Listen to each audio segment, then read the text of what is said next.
The Kyle McCord experience comes rolling into South Bend, looking pretty good. Can the Buckeyes go on the road and get a big national television win against Notre Dame? From LA to Piscataway, all Big Ten all year long. This is Big Ten 10. These first three games of the season for Ohio State was all about the preparation for this game, for the fourth game of the year against Notre Dame. It was all about preparing whoever was going to be the quarterback, whether it was going to be Devin Brown or whether it was going to be Kyle McCord. It was all about preparing that signal caller, preparing that engineer of this offense to be playing and gaining some confidence and gaining that momentum headed into this Notre Dame game.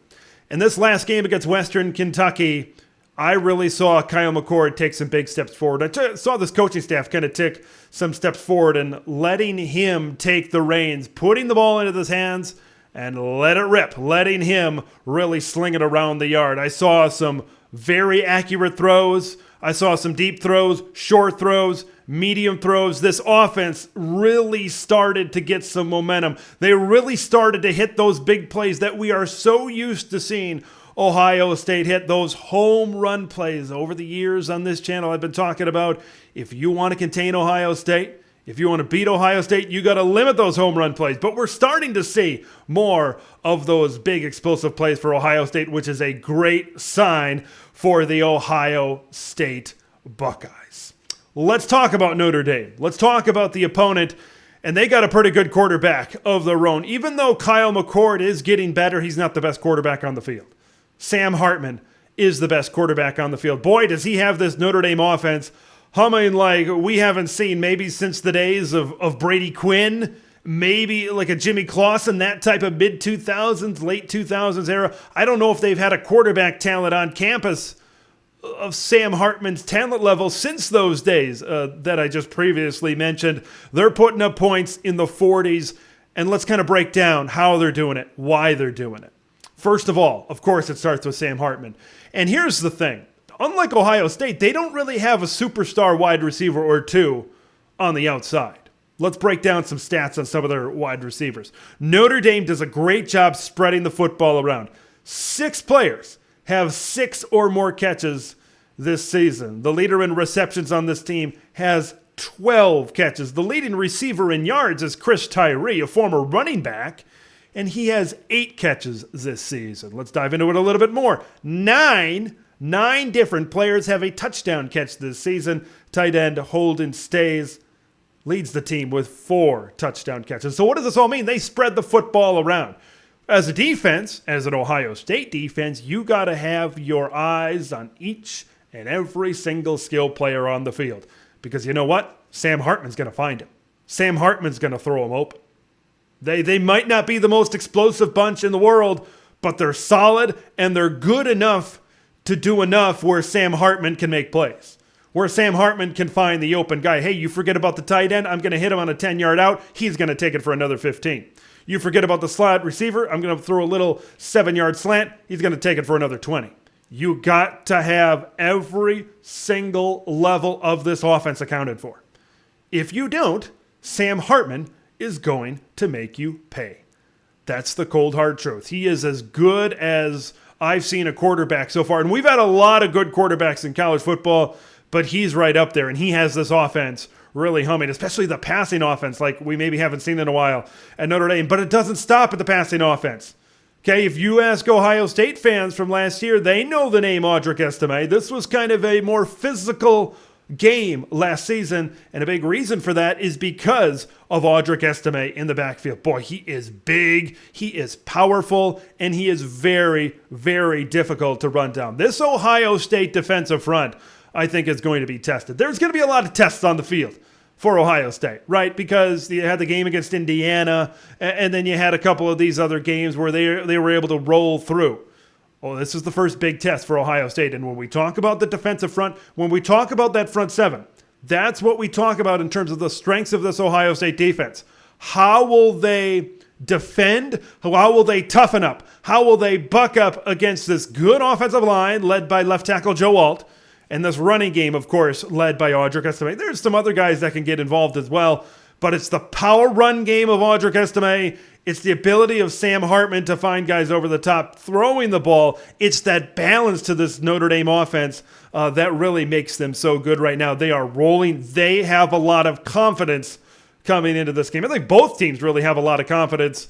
I'm very excited about this matchup. But for Ohio State, I think a big key is you can't let this run game, you can't let them out physical you.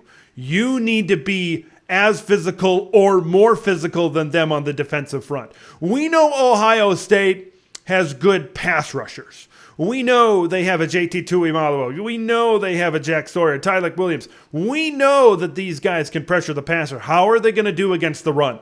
Michael Hall Jr. in there as well. How are they going to do against a power run game like Notre Dame can do?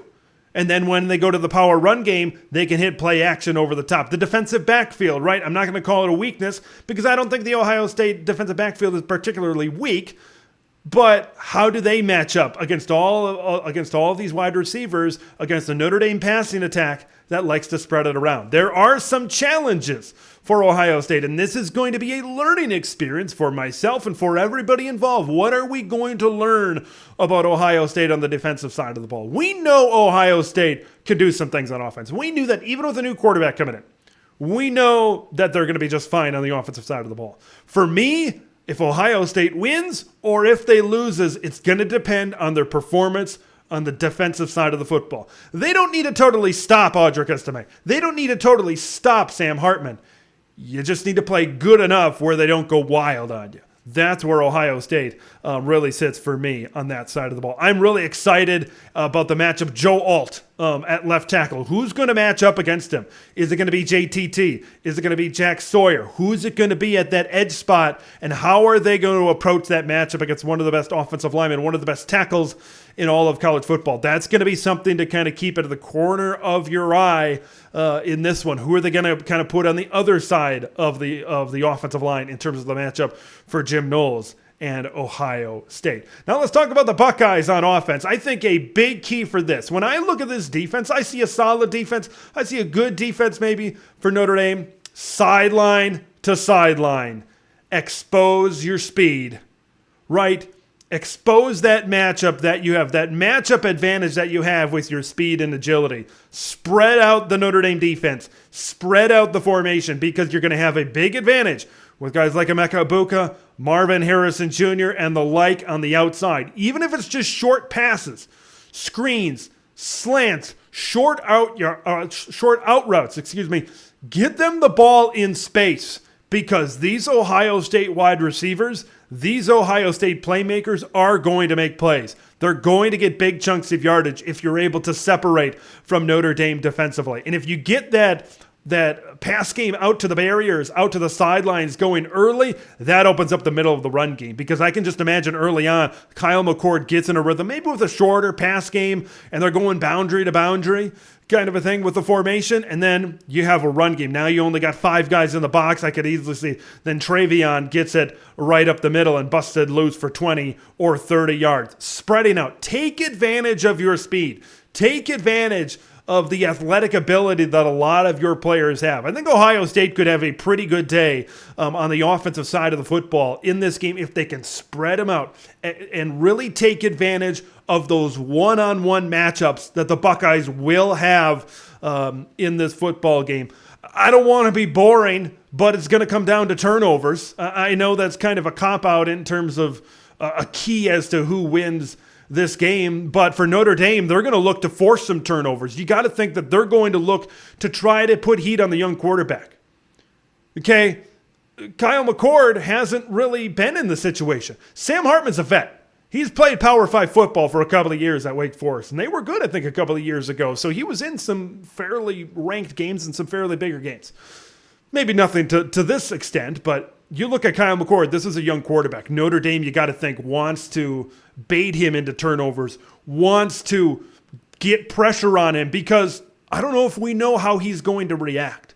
How is the young quarterback going to react on the road in a hostile Notre Dame Stadium, in a hostile environment?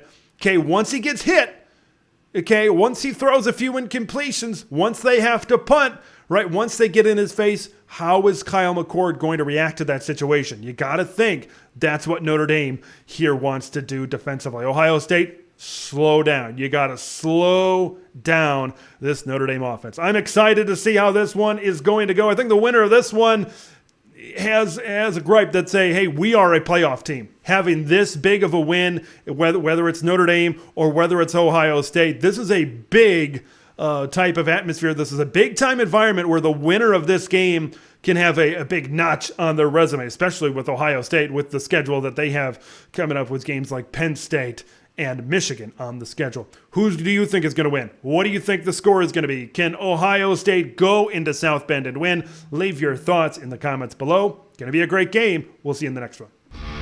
Thanks for watching Big Ten TED, where it's all Big Ten all year long.